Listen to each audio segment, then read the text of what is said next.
My vote, number 3 on the list, is the most subversive programme on television. The questions are rigged. These are Rich Planet viewers' comments. After attempting to watch Question Time for the first time in a while, last night's show put the end to it for me. It is a blatantly controlled format, even down to the fixed questions and the fact the audience members need to apply to attend. I would say that one of the most subversive programmes on television is Question Time, in particular because it is hosted by David Dimbleby, one person who I would guarantee is on a second payroll. So what the viewer means there is he thinks that David Dimbleby is working for MI5.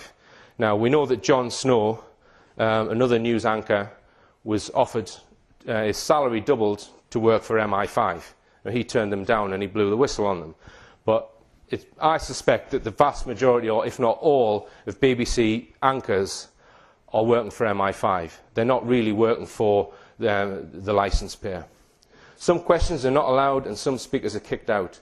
Top of the list, BBC Question Time, in my opinion. All the people in the audience are pre-selected to ask questions. It sticks out like a sore thumb. So they're saying that not just the person who reads out the question on the card to kick the debate off, they're saying that there's people planted in the audience. Now, Question Time discussed the issue of fracking early last year in Blackburn. Now, fracking is where they're putting high-pressure water and sand deep into the earth in order to fracture the rock to try and get gas out. It's highly controversial. I've written to my MP saying to him that it's madness that they're doing this. They should not be doing it. It's highly environmentally destructive in a small country like the UK. But it seems that they're trying to introduce it. And there's a huge argument going on about it, pro-fracking and anti-fracking. But I think there's a huge lie being orchestrated about this. And I'm going to explain why. This estimate for fracking only came about at the beginning of 2013 when the BGS, that's the British Geological Survey, they brought out new figures on the amount of shale gas available underneath the UK. Right? So this is their 2013 estimate, but strangely before 2013 the figure was absolutely minuscule. 2013 figures is between 1,300 and 1,600 trillion cubic feet.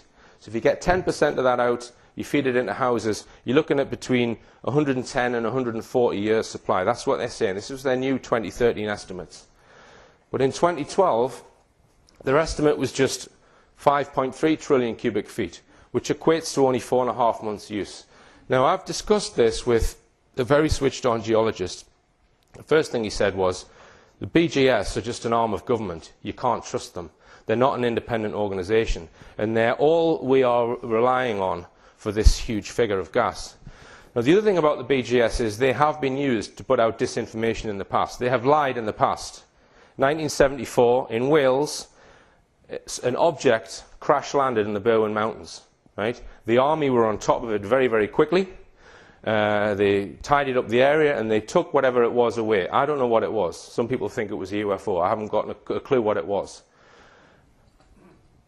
But the local people were very curious about it, so what the government did was they got the BGS to write bogus reports and tell people that it was an earthquake.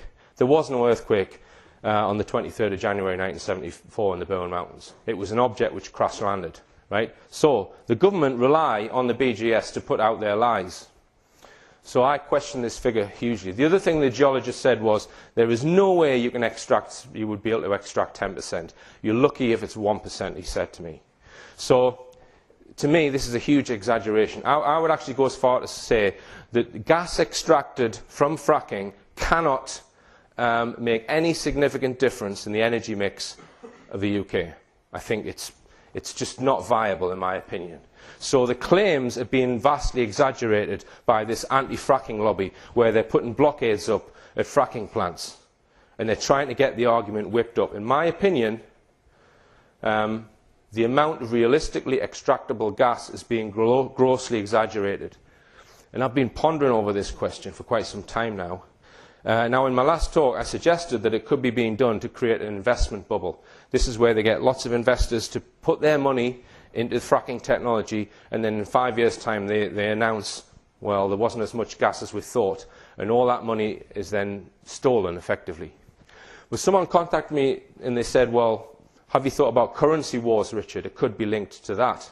It's quite a complicated issue, but one thing that they can do is back currency with commodities. So the dollar was backed by gold in the 1970s, and it's possible to have energy-backed currency, right? So you could back the pound with gas. So on the reasoning that there's so much gas under Britain, it would be possible to strengthen the pound by saying, well, every pound is worth so much gas. That is something that they could do. Let's just say that they did that, and then in 5 years' time they announce, oh, we were wrong, there's no gas. What happens to the pound?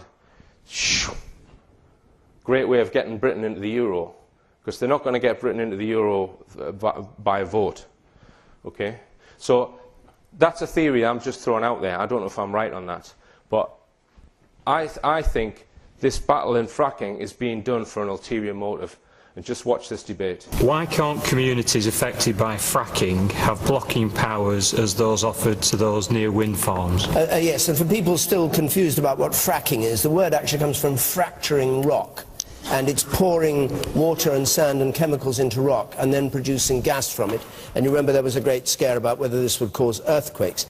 All right, so there's a little debate about it, and the fixed bit, I think is fixed, is at the end of the debate. There are two people, one in front of the other. I guess so he says two people, one in front of the other. There's three people with their hands up all together. There's a woman over here. So he says, I'm going to have you, then I'm going to have you, and then I'm going to have this woman over here. So he knows who he's going to ask. I get run the back first, that's you, and then I come to you in front, yes. We need to take some tough decisions now on what we have as our future energy mix, because if we don't, we're going to have power cuts, we're going to have blackouts in the future, so we need to make those decisions now, rather than waiting, you know, another 20 years before starting. Are you in favour of fracking? I'm in favour of a large mix of different energy sources. Right, that's not a question. Is that what you would ask if you went on question time? I'm in favour of a large mix of energy sources. It's not the question I would ask. That is a contextual comment, in my opinion, which is a set-up for the next two questions. And you, sir? The northwest of England is obviously struggling really, really bad with this recession. This fracking is going to bring a lot of jobs into the area. It's going to give us security for a great number of years. The estimates is that there's somewhere in the region of about 6 to 7 trillion cubic feet of gas that we need to get it out. We need the money in the northwest economy. You would be hard pushed to find anyone in Blackburn in favour of fracking, because they've been affected by it. There was an earthquake which a lot of people said was caused by it. Their house prices have come down. So just randomly choosing a member of the audience, you're not going to get a pro-fracking person. You're objecting to that. What are you saying? Absolutely. It's not bringing jobs in. There's been 4 wells fracked in the Fylde. 2 have failed. No inquiry why they failed. No fines. No regulations. I believe the HSE has never been to these sites for 2 years. There's terrible things happening in America, in Australia, in Canada. We've had people over telling us about what they've had. People are breathing these gases in. All these chemicals are in the ground. Some of them are coming out. We've got to have proper regulations. Margaret James. Well, I quite agree there does need to be regulation, and there does need to be a look at the safety implications, but we cannot afford as a country, we can't afford in the northwest, and we certainly can't afford as a country to reject this opportunity. I think we've got to look to see if we can make it work. It has made such a huge difference to the economy in the But is she right United that it's States. already gone wrong? You're behind. Hold on, you can't, Matthew, because I haven't brought in Absolutely wrong. What? It's gone wrong now. Wilson, do you know about this? I think that local people are the only people who can stop these things. Look at all the lies that they were told in the 1950s about nuclear power stations. Now people riddled with cancer and all sorts of horrible diseases. They'll lie and lie and lie to you, and you're the only people who can stop it. Very brief. One word. See, I just look at Dimbleby in instances like this. Dimbleby knows. Fracking is, we've got to be much more...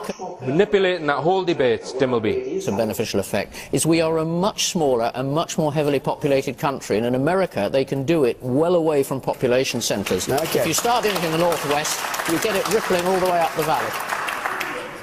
1,500 feet away. Feet away from a school. Exactly. Okay, well, we've aired the point, and But we never get... why are we not getting our voices heard? your voice... Everybody is not wanting it to be heard. Your voice has been heard by over 3 per... Now compare that with 9/11 campaigners. Have you ever seen a 9/11 campaigner given that much voice on Question Time? No way. Or 7/7 or other issues. So in my opinion, they need this argument for some reason. Maybe 3.5 million people right now, and I'm grateful you do something. Well, I can't do anything, but you're okay. Our time's up for so we're going to be in Edinburgh next week. We have I don't know what's going on with this Fracking issue, but I smell a big pork pie.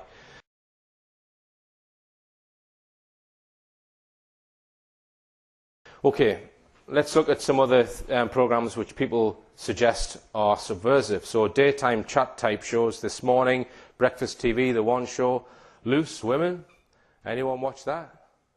No one prepared to admit it, eh?